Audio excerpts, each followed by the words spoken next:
Pendekatan dan teknik konseling realita. Tujuan konseling realita yang pertama yaitu membantu individu agar memiliki kemampuan untuk mengatur dirinya sendiri. Yang kedua, membantu individu agar memiliki tanggung jawab atas dirinya dan berani mengambil risiko. Yang ketiga, membantu mengembangkan rencana yang realistis. Teknik konseling realita. Yang pertama, melibatkan diri dengan konseli dalam upayanya mencari kehidupan yang lebih efektif.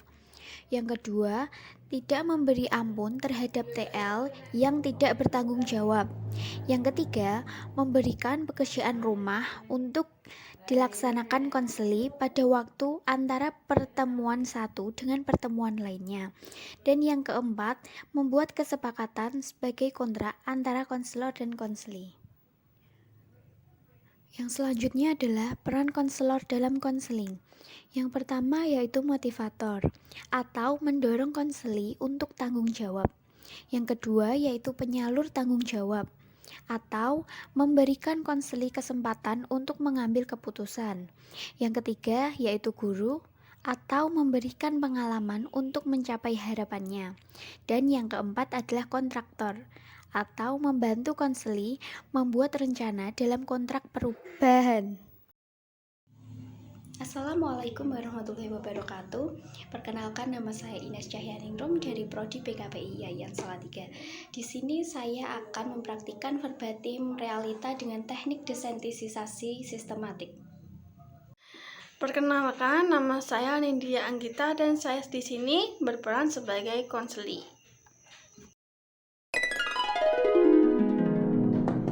Assalamualaikum, Bu.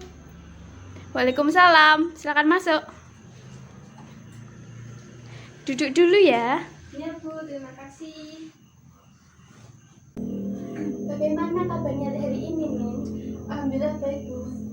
Tadi habis pelajaran apa? Tadi habis belajar bahasa Indonesia.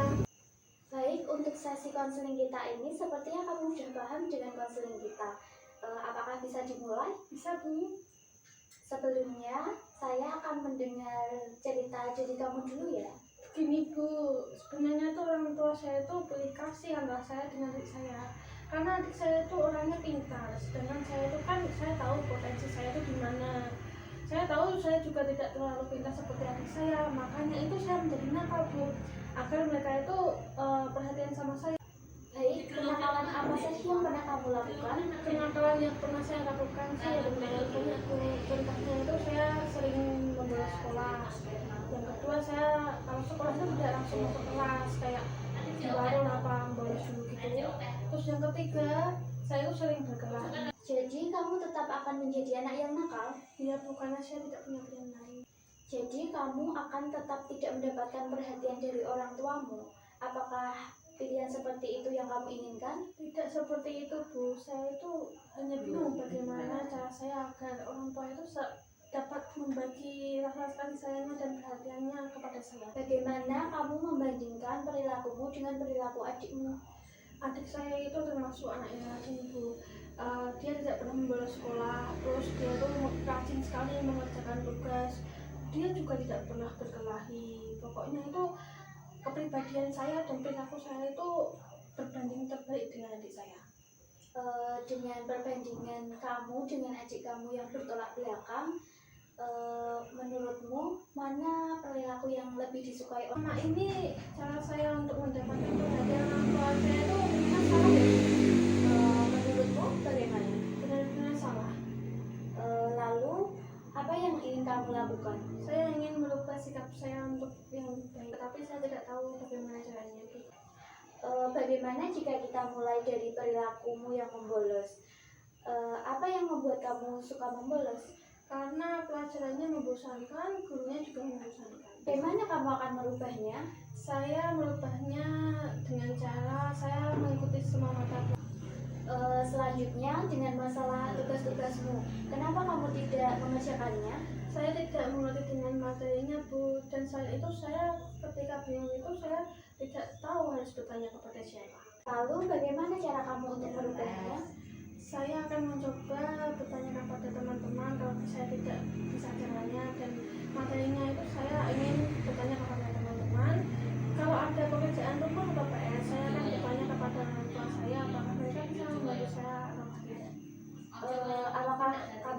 bisa? Saya bisa, Bu. Lalu dengan perilakumu yang suka berkelahi, Itu karena mereka sudah ketahuan sekali mengganggu saya. Saya itu tidak suka kalau diganggu. bagaimana caramu untuk merubahnya?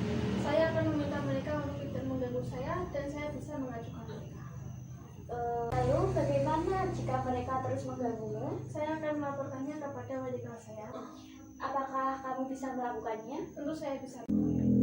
Bagus, nampaknya kamu sudah menemukan untuk merubah perilakumu yang buruk menjadi yang baik. Dengan cara ini, semoga kamu bisa seperti adikmu mendapatkan perhatian dan kasih sayang dari orang tuamu dan orang lain. Iya, Bu, terima kasih. Pembicaraan kita sampai di sini dulu ya. Mungkin kita bicarakan itu dan saya akan menunggu perkembangan yang lebih baik lagi dari kamu. Iya, Bu, terima kasih atas bantuan Ibu. Iya, sama-sama nih ya. Iya, Bu, kalau begitu saya pamit pulang dulu ya, Bu. Assalamualaikum. Waalaikumsalam warahmatullahi wabarakatuh.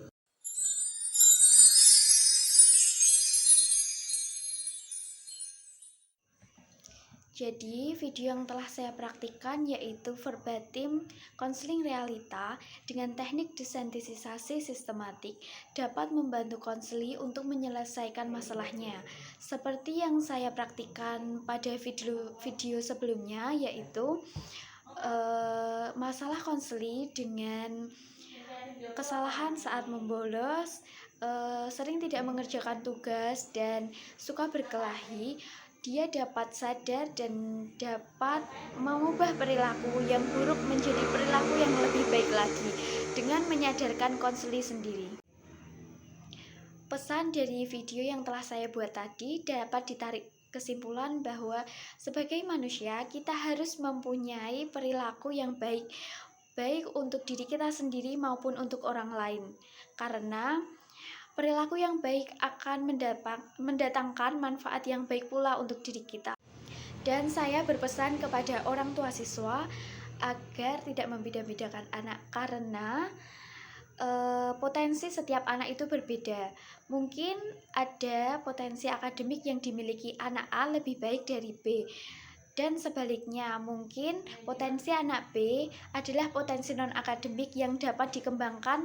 Saya juga akan berpendapat mengenai video kali ini. Menurut saya video ini sangat bermanfaat bagi para penonton karena di sini ditampilkan berbagai macam pesan-pesan moral baik berguna untuk para orang tua dalam mendidik anak, dalam parenting itu bagaimana cara menanggapi emosional anak, dan juga di sini ada pesan untuk para anak-anak ataupun murid, karena mereka itu saya tahu ada berbagai macam bergejolak dalam hatinya mengenai emosi, tapi kan di sini bagaimana caranya untuk bersikap baik demi masa depan mereka sendiri. Di sini terkupas secara mendalam dalam video ini. Maka dari itu silahkan menonton dengan enjoy. Assalamualaikum warahmatullahi wabarakatuh. Di sini saya akan menambahkan materi tentang konseling realitas dan penambahan dari video saya sebelumnya. Saya akan menjelaskan tentang pendekatan realitas, yaitu dengan konsep utama konseling realitas dicetuskan oleh William Glasser yang lahir pada 1925 dan menghabiskan masa kanak-kanak dan remajanya di Cleveland. Glasser meninggalkan kota kelahirannya setelah ia masuk ke perguruan tinggi. Ia memperoleh gelar sarjana muda dalam bidang rekayasa ilmiah, sarjana psikologi klinis, dan dokter dari Case Western Reserve University. Konsep utama menurut pandangan Glasser yang dikemukakan adalah sebagai berikut. A. Manusia adalah makhluk rasional. Manusia pada dasarnya adalah makhluk rasional. Oleh karena itulah, pola tingkah laku individu lebih banyak dipengaruhi oleh pola pikir individu tersebut. Manusia terikat pada 3R, yaitu responsibility, reality, dan right. Responsibility merupakan tanggung jawab atas perilaku dan pemenuhan kebutuhan dirinya. Reality yakni perilaku yang tampak saat sekarang adalah bagian dari realitas, di mana realitas merupakan suatu fenomena yang dapat diamati, fakta yang tersusun dalam kenyataan. Right yakni manusia bertingkah laku sesuai dengan keputusan nilai yang dibuatnya tentang baik, buruk, dan benar salah. Selanjutnya, saya akan membahas tentang tujuan konseling realitas. Secara umum, tujuan dari konseling realitas adalah mencapai identitas keberhasilan dengan cara individu mampu memikul tanggung jawab, yaitu kemampuan untuk mencapai keputusan terhadap kebutuhan dasarnya.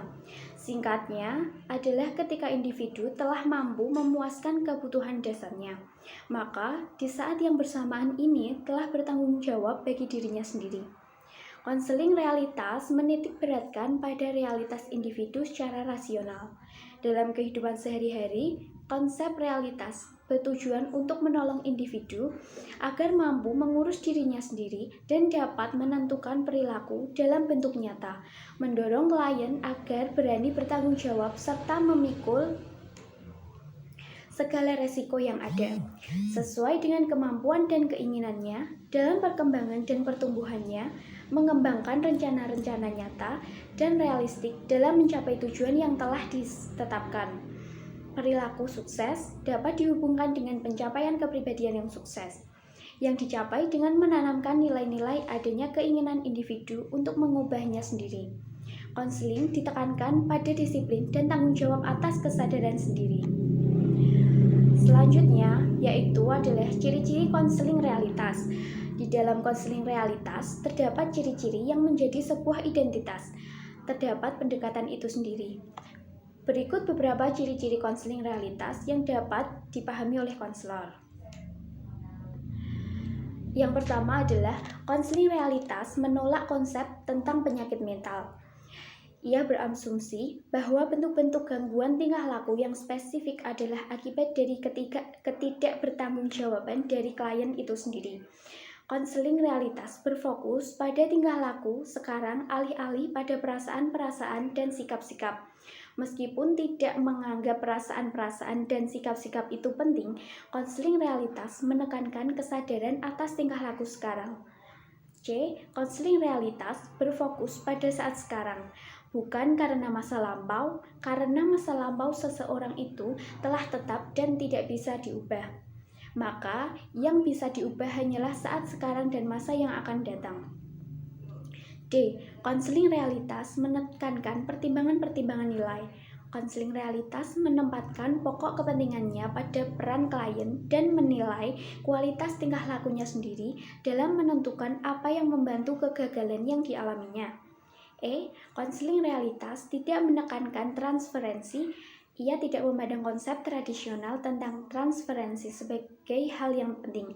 Ia memandang transferensi sebagai suatu cara bagi terapis untuk tetap bersembunyi sebagai pribadi. Yang selanjutnya yaitu F. Konseling realitas menekankan aspek-aspek kesadaran, bukan aspek-aspek ketidaksadaran. G. Konseling realitas menghapus hukuman. Glasser mengingatkan bahwa pemberian hukuman guna mengubah tingkah laku tidak efektif dan akan mengakibatkan perusakan hubungan terapeutik. H. Konseling realitas menekankan tanggung jawab. Belajar tanggung jawab adalah proses seumur hidup. Selanjutnya, saya juga akan membahas tentang teknik-teknik konseling realitas, yaitu konseling realitas bisa ditandai sebagai konseling yang aktif secara verbal. Prosedur-prosedurnya difokuskan pada kekuatan-kekuatan dan potensi-potensi klien yang dihubungkan dengan tingkah lakunya sekarang dan usahanya untuk mencapai keberhasilan dalam hidup. Dalam membantu klien untuk menciptakan identitas keberhasilan, dalam konseling bisa menggunakan beberapa teknik sebagai berikut, yaitu A. Terlibat dalam permainan peran dalam klien. 2. Menggunakan humor. C. Mengonfrontasikan klien dan menolak dalih apapun. Selanjutnya, membantu klien dalam merumuskan rencana-rencana yang spesifik bagi tindakan. Bertindak sebagai model dan guru, memasang batas-batas dan menyusun situasi konseling, menggunakan terapi kejutan verbal yang layak untuk mengonfrontasikan klien dengan tingkah laku yang realistis, melibatkan diri dengan klien dalam upayanya mencari kehidupan yang lebih efektif. Sekian materi yang dapat saya tambahkan, semoga bermanfaat. Wassalamualaikum warahmatullahi wabarakatuh.